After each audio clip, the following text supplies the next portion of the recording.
ఇదిగోండి వినండి, మీకు ఒకటి చెప్తున్నా. ఎందుకంటే నేను ఇది చెప్పే ముందు కూడా అందరి కోసం అయితే కాదండి నేను మాట్లాడేది, ఓన్లీ నా కోసమే.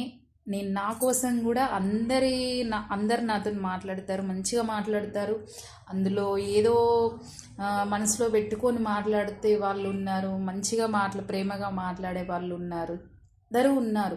కానీ అందరికీ నేనైతే ఇది చెప్పట్లేదు. ఓన్లీ ఏం జరిగింది అంటే అందరు అలానే ఉండరు కదా మన లైఫ్లో. ఉంటారండి, ఒక్కరైనా ఇద్దరైనా ఉంటారు మన మనం వాళ్ళని నమ్మి కొన్ని విషయాలు చెప్పుకుంటాము. ఎందుకంటే ఇంట్లో విషయాలైనా, బాధైనా, కష్టమైనా ఏదైనా పంచుకోవాలనిపిస్తుంది. ఒక్కొక్కసారి పంచుకుంటాము. అది తీసుకొని మళ్ళా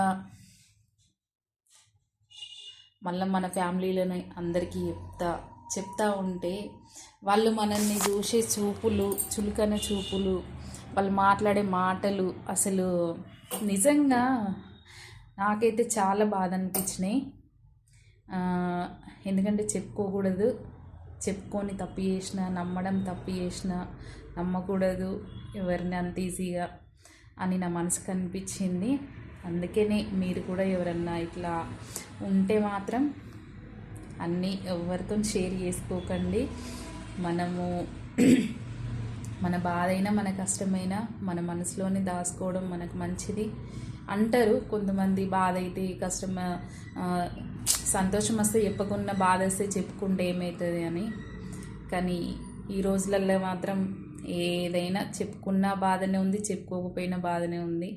కానీ చెప్పుకోకపోవడమే బెటర్ ఒక కాడికి. ఇంకా అందుకని తిన్నా తినకపోయినా మనం మూసుకొని ఉండడం బెటర్.